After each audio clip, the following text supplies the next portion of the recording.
The next talk is by Beatrix Livesey-Stephens that will talk about the intersections between calibration and disability in TRPG. Beatrix, you can share your screen if you'd like.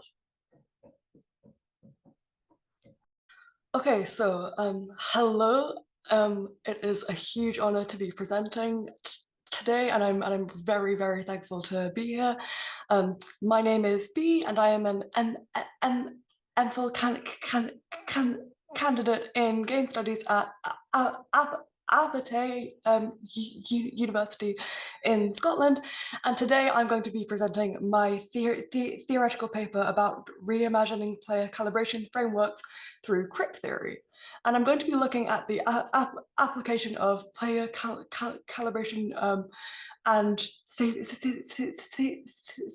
tools in tabletop games from a disability perspective, and reimagining tabletop safety tools and tabletop social contracts through this lens.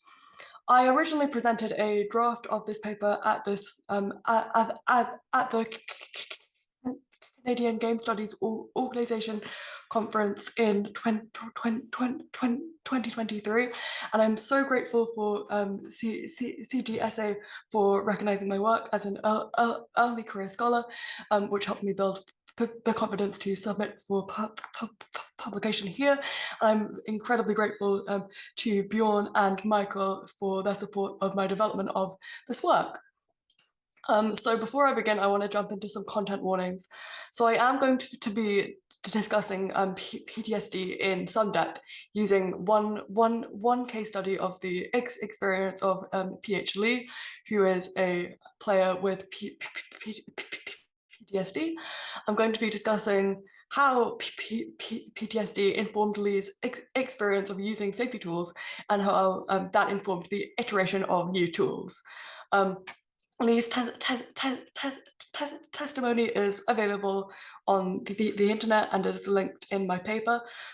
So please prioritize your well-being in whatever way is right for you, whether that means muting or taking time away or anything else. So when I was writing this, and especially when I was gearing up to present, I really wanted to acknowledge my own positionality as a disabled player and disabled researcher. And I wanted to think about how in analog role-playing games, definitions of access are by their nature interpersonal and collaborative. The nature of a tabletop game as sustained, stoked, and kindled by its players lends us to consider access to tabletop games as also kindled by each and every player, especially when that access is emotional and often inextricably linked with what is happening in the narrative. On the right side of this slide that I'm on at the moment is a picture of me and another player using an adaptation of Johanna Koljönen's OK Check-In across a table for a game that I was GMing. I'm very quickly going to define both safety tools and Crip theory, starting with safety tools. So the definition I use for safety tools is any mechanism that a play group puts in place to ensure that play continues with informed consent of everyone who is there. Safety tools might also be referred to as support tools, which I will elaborate on later. And I've seen the language of support tools used in previous talks today, which is amazing. One of the most well-known safety tools is the X card, which was developed by John Stavropoulos and is used to exclude concepts from play in the moment of the game with no questions asked. Another safety tool, Lines and Veils, developed by Ron Edwards, preceded the X card, and this tool excludes topics from a game beforehand, before play has commenced. A player's decision to use these tools at all may be because they have a phobia or because they have a trauma or because they simply don't want to see something like spiders being mentioned in a game. But at the level of safety tool use, this distinction doesn't necessarily matter, especially since these tools were originally created to help uphold player comfort and informed engagement with the game rather than player narrative preference if this narrative preference is not necessarily related to comfort or to cognitive engagement. Here, like we've seen in the other talks, we've seen that safety tools can be incredibly important to the play experiences of players with conditions such as autism, anxiety, or PTSD, among many others. And I'm going to come back to this point later. I really appreciate the language of support tools to refer to these tools, because the emphasis is reframed onto supporting players, and rather than keeping players safe from other players as if other players are the danger. Although this avenue is one I'm looking at in my further research, but it's out of scope for this paper specifically. In addition to the previous definition, my paper draws very heavily on the work of Johanna Koljonen. In her 2020 invited paper, in jobs, Koljonen marks differences between safety, opting out, and playstyle calibration, and she considers the systematic approach to safety design, and notes that safety is the umbrella term that she uses to house calibration, opt-out, and community design, with the goal of enabling trust and co-creation. She distinguishes between safety mechanics as methods used to prevent or react to dangerous situations, and opt-out and calibration as mechanics to give the participant control of their experience, what content to engage with, and in what way. So with these definitions, we will now turn to frame the place of disability in this paper before we explore their interplay. When I positioned Crip theory and Crip time in tabletop games, I link the Crip concept of interdependence with tabletop games to assert that a Crip lens is inherently applicable to player calibration and to wider tabletop access. Crip theory is a blurring or merging of queer theory and critical disability studies, and is an academic subfield made popular by Robert McGrewer and Carrie Sandal. It's very closely linked with queer theory and explores social pressures and norms around ability. Crip theory houses Crip time, which we will come to in just a moment, and Crip studies is also home to concepts such as access, intimacy, interdependence, and care webs. These are all key components of my analysis of player calibration as Crip. And we will get to these in my discussion of Jeeyon Shim's 6 principles of support and Natalie Pettingill's support tools. But for now, we will move on to explaining Crip time and chrononormativity. So one of the main frameworks I'm going to be using is the framework of chrononormativity, and positioning this in opposition to Crip time.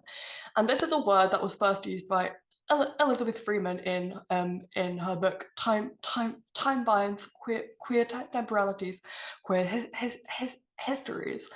Chrononormativity is the idea that everyone has to follow the same timeline, that there's a right thing at the right time for everybody, there's a right and wrong timeline to follow, and this also appears in terms of the hero's journey in a game, for example, being a default storyline.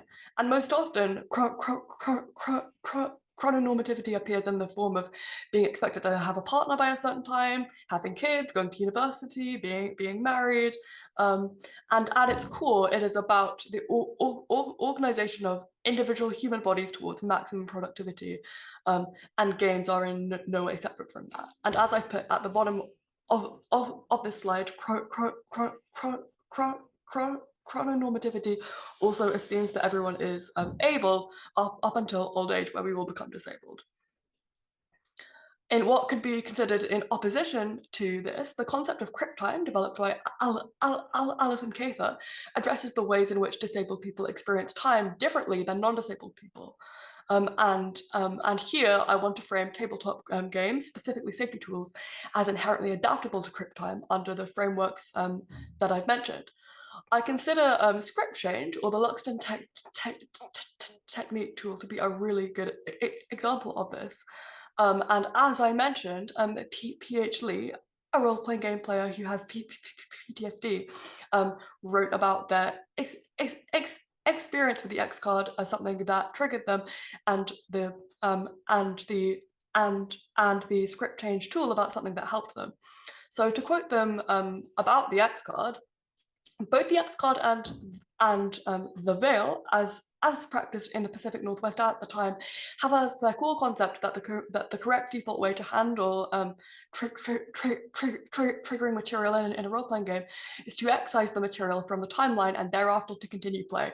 This is a commonplace understanding of how triggers work. Remove the trigger, problem now solved. This is for me a disaster because it replicates the environment of denial that caused my PTSD in the first place. Lee goes on to say that no technique that centers this approach of pretending it never happened can work as an accommodation, which means that any game that uses a technique that centers this approach is necessarily inaccessible to them, because a place that centers denial as a coping strategy for triggering material is in and of itself a trigger for them. They fundamentally assert that meta techniques like the X card end up centering the status quo instead of centering healing, since the goal of the X card is to and I am quoting here, deal with the triggering event or the triggered person, and then return to play as if the interruption had never happened. Lee asserts that due to the nature of PTSD, this approach is fundamentally flawed, and that denial and social pressure to return to normal are damaging, whereas acknowledgement, empowerment, and story building are healing. In the same article, Lee writes that in 2016 they played at a role-playing game at Abercorn Northwest that was specifically focused on trauma and specifically centered the trauma of players in the story they made. And in that game, they used a technique called the Luxton technique, named after the GM of the game, which they found to be accessible to them. And the Luxton technique fundamentally includes, and I will go over this very quickly because I'm running out of time, an honest discussion of potential trauma triggers prior to play. As part of talking about this, the player is given power over the material that they need in order to feel safe. A player doesn't have to be the one to speak first. We keep an eye on each other and we look out for each other, and we play to accommodating players' requests. I'm very fascinated with the fact that this technique originated at a convention in a game about trauma, since when you're at a convention and you're playing a one-shot with people you do not know, there's a greater deal of risk that comes with outlining exactly what disturbs you. The X card was created with a no questions asked mentality, and this mentality is carried over into the Luxton technique, since people do not have to use any experience to prove what they need in order to feel safe and continue playing. Safety tools have been evolving for as long as they've existed, and how they evolve is by players saying that they don't quite like how something works, and they change it up for themselves, which is why the vast majority of proponents of these tools continue to reiterate that the tools are not one size fits all. The Luxton technique helps to codify the level of control that someone needs, especially in relation to the GM, to ensure personal safety and well-being. Earlier in my talk, I mentioned the languages of support tools, and in my paper, I conceptualized Jeeyon Shim's 6 principles of support as Crip, and as directly influenced by interdependence. The adage, any and all players are more important than games, can be reimagined as the game itself does not exist without the prioritization of player well-being, since the game's existence is contingent on the players and their relationships to each other. And Shim encourages players to be considerate and communicate proactively, and making sure that they look to themselves and their group for ways of ensuring everyone is as safe and nurturing as possible. And proactive communication can be difficult for anyone, regardless of whether they're disabled. And including this in a support document positions proactive communication as an entity that every player is collectively responsible for.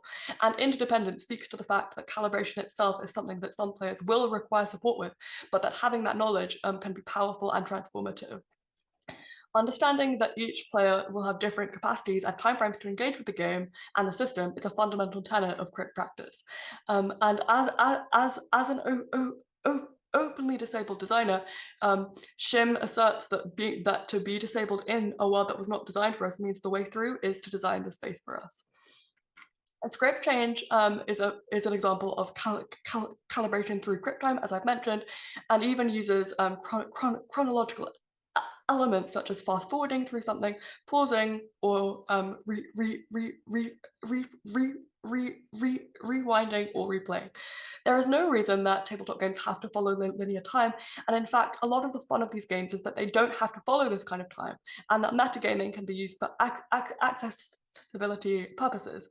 At the time of originally writing this paper, I had never deliberately used script change in games, which is now even more ironic since I'm taking part in a Persona-themed game where the central mechanic is a time loop, but I've realized I've been using all of script changes elements in games anyway. So if something that has happened in a game that I, out of character, don't understand, I might ask about it away from the frame of roleplay before continuing to roleplay, which is a pause.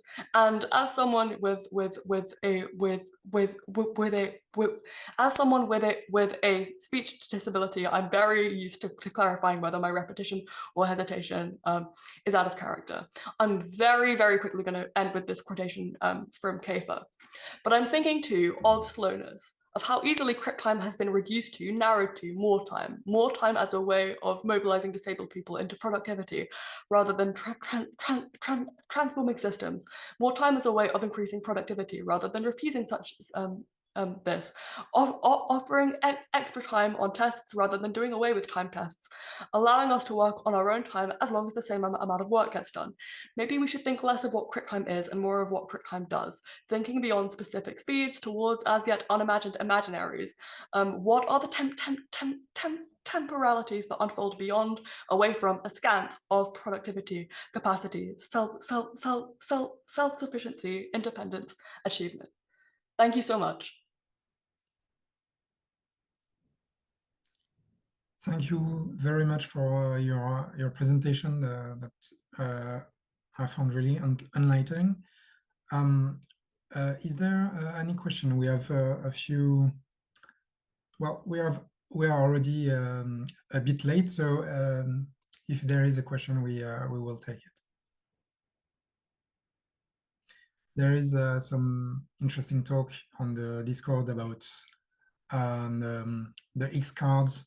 Just mentioning the X cards, argued Maggie Baker could provoke, trigger PTSD, trauma response.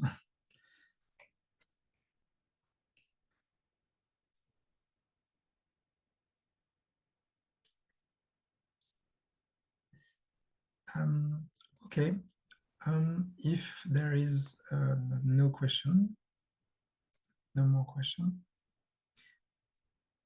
I will just precise something following a comment by Sarah Lynn Bowman that the OK check-in is has a longer history than Johanna Koljonen, and it started.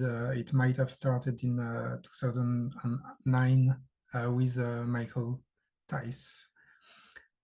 Just a precision because your article doesn't mention it, but you mentioned it in the talk. Thank you very much, Beatrix.